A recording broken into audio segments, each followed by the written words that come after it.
The world has become more dangerous and divided, and that decades-long process of an ever closer economic relationship between Canada and the United States. Prime Minister Mark Carney is laying out his plan for Canada to be its own best customer. Today, the Prime Minister revealed more details on the Liberals' Buy Canadian policy. The room was too quiet, too focused.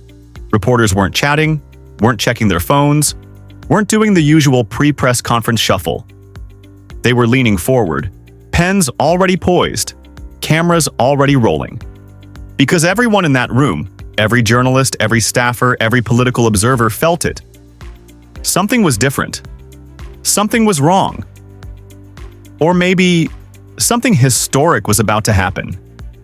The lights above flickered softly against the polished floor of the National Press Theatre in Ottawa.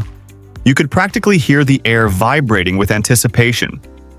And then, with the slow, steady cadence of a man who looked almost too calm for the moment, Prime Minister Mark Carney walked toward the podium. Not smiling, not nervous, not performing. He looked settled. Like someone who had already made peace with the fact that what he was about to say would shake the foundations of the continent. And then, no warm-up, no build-up, no political pleasantries. He leaned into the microphone and said the words that froze the room. The era of Canada, depending on Washington, is over. Silence. Actual silence. No shuffling, no whispers, no forced throat clearing. Just a moment where the entire building seemed to exhale at once, because everyone understood instantly that this was not a speech, it was a pivot, a declaration, a geopolitical shockwave directed straight at the United States. Across the border, U.S. policymakers slammed their office doors shut, newsrooms scrambled, markets jolted, because this wasn't an ally complaining. This wasn't diplomatic friction. This was the quiet northern partner, America's most stable neighbor, suddenly stepping outside Washington's gravitational pull. And the craziest part, Carney wasn't even raising his voice. He spoke softly, almost conversationally, like he was reading out instructions to reset a Wi-Fi router, not announcing the end of a 70-year economic order. That calmness made it hit harder. There was no showmanship, no emotion, because he didn't need any. The power came from the clarity, from the finality, from the undeniable sense that Canada had already crossed the point of no return before he stepped onto the stage. This wasn't a threat. This wasn't a bluff. This wasn't a negotiation tactic to squeeze better terms from Washington. It was a statement of fact. For decades, Canada had orbited the United States. The world's largest economy next door meant stability, access, leverage, but it also meant vulnerability. Every tariff, every threat, every impulsive late-night policy from Washington hit Canada like an earthquake. Carney had warned for years that dependency carried a price. That American unpredictability wasn't simply inconvenient. It was reshaping the entire global landscape. And today was the day he admitted what the world hadn't fully realized. Canada wasn't waiting for the US to become stable again. Canada was building something new. He began to lay out the story.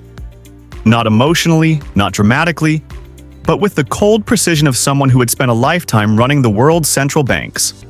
He explained how years of whiplash from US administrations had forced Canada to quietly rewrite its entire economic strategy. Midnight tariff threats, sudden policy reversals, friendly promises broken by morning tweets. It wasn't politics, it was instability. And instability makes countries rethink who they are and what they rely on. By the time Carney reached this podium, the shift had already happened behind the scenes. And that's when he unveiled the program that, on paper, looked like a housing plan. But in reality was something far more ambitious, the Build Canada Homes initiative. But he didn't present it like housing. He presented it like architecture of a new nation. Carney walked the reporters through it with an unsettling calm.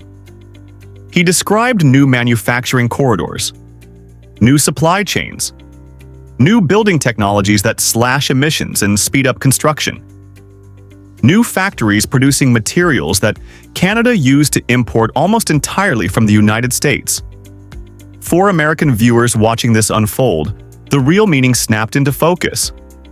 This wasn't about houses. This was about independence. This was about ending reliance on American lumber, American steel, American drywall, American machinery. This was Canada cutting the economic umbilical cord. And Carney wasn't done. He turned to another pillar of the plan. The one that made the room shift in their seats. The one that every American business executive watching suddenly realized was aimed directly at them. The Buy Canadian policy. Carney explained it with almost clinical neutrality. Federal dollars would now prioritize Canadian suppliers. Automatically, not sometimes, not when convenient, not when politically useful. Every industry, every contract, every infrastructure project, roads, bridges, transit, housing, rail lines, ports, defense procurement, renewable energy, AI clusters, automotive plants, steel production, critical minerals, the entire ecosystem of government-funded development would now feed Canadian factories first. For U.S. corporations that once viewed Canada as a guaranteed market, this was a disaster. For Washington policymakers, it was something worse: loss of leverage. Because tariffs don't work when the country you're targeting no longer needs your materials. Pressure doesn't work when the supply chain has already been rebuilt. Threats don't matter when your partner has quietly replaced you. Carney didn't frame it as retaliation. He framed it as evolution. And then came a moment that told Americans exactly how serious this shift was. A reporter pressed him about New Brunswick's forestry sector, hinting at fears of U.S. retaliation, expecting Carney to sound defensive or cautious. Instead, he delivered a masterclass in geopolitical psychology.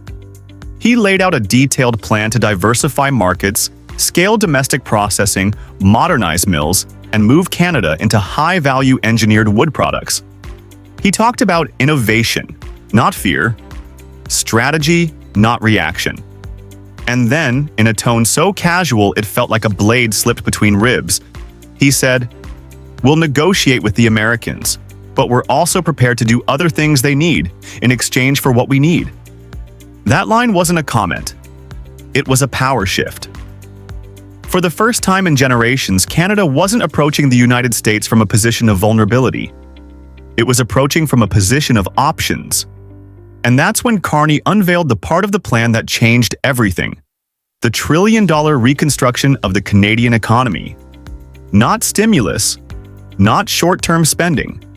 A transformation, housing, energy, AI, manufacturing, high-speed rail, advanced materials, green steel, nuclear reactors, value-added forestry, domestic supply chains built to withstand any U.S. political storm.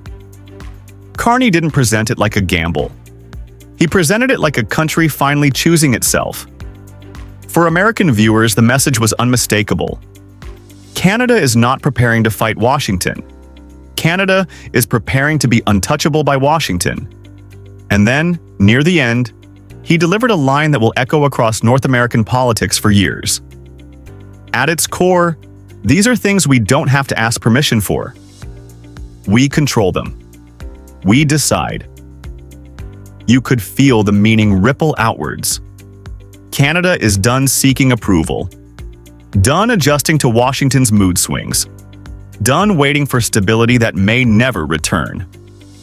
At that moment, Mark Carney wasn't just speaking to Canada. He was speaking to history.